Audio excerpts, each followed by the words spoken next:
Hey there fellow Planeswalkers, I'm Justice, aka Gatewatcher, and this video is brought to you by viewers like you, so please drop a like, hit that subscribe button, and check out my Patreon for additional content. You can also help by shopping my online merch store on Threadless. Thanks for your support. Alright, let's get into it.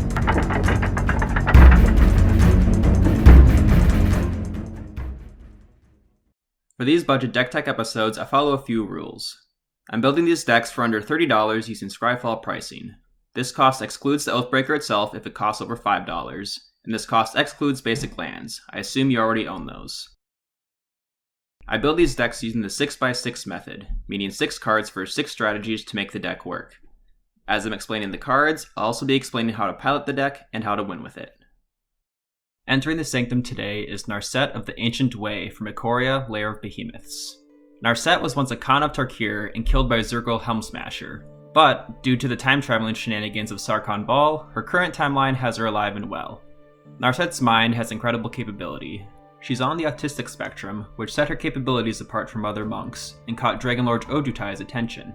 Training under Ojutai, she eventually uncovered Tarkir's splintered history. This revelation ignited her spark, and with Ojutai's blessing, she continues to seek knowledge and enlightenment, both on Tarkir and other planes. Narset of the Ancient Way costs 1 blue, red, white. Her +1 grants us 2 life and a mana of Jeskai color to spend on non-creature spells.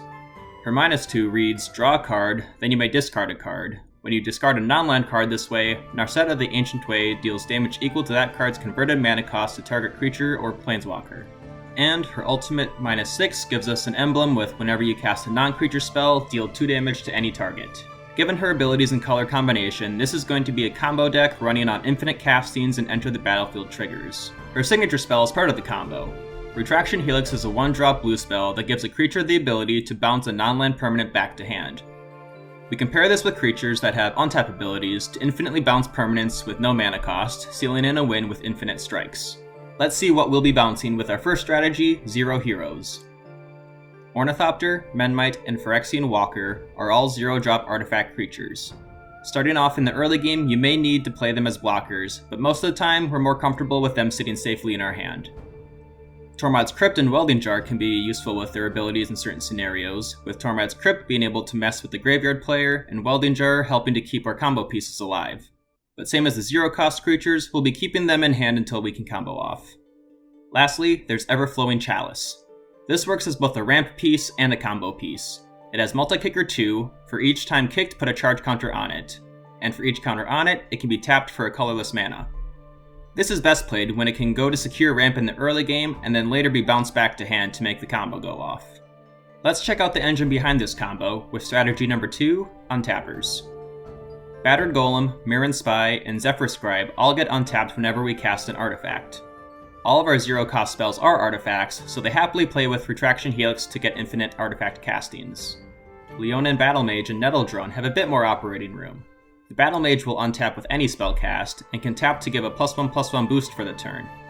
Nettledrone can act as both an engine if we target it with Retraction Helix, or serve as a finisher if we have a different creature running the engine.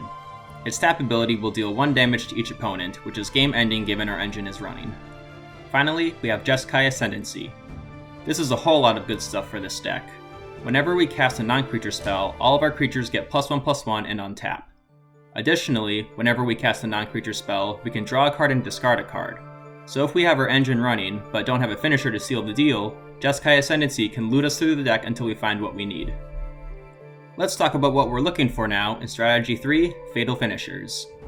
Our Oathbreaker herself is an actual finisher. If we get her emblem from her ultimate, we can storm our way through to victory, 2 damage at a time. Reckless Fireweaver and Firebrand Archer are exceptional commons at 2 mana. Our Fireweaver will deal 1 damage anytime an artifact enters the battlefield, and Firebrand Archer will deal 1 damage anytime we cast a non-creature spell. Furious Assault and Impact Tremors are essentially the same card with slightly different CMCs.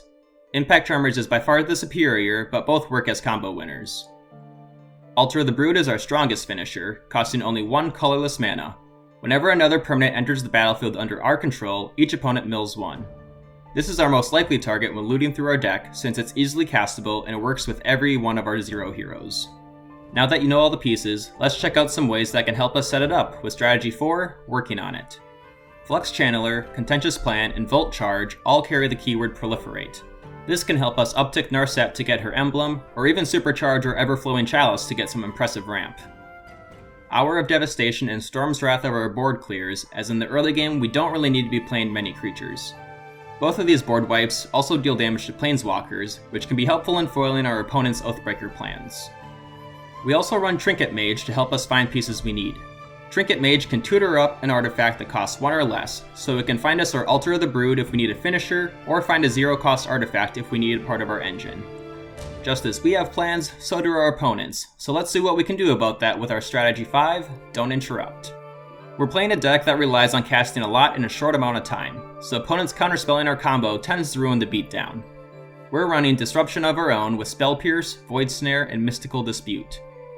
Spell Pierce can ruin the tempo of another player, or help protect our combo when going off.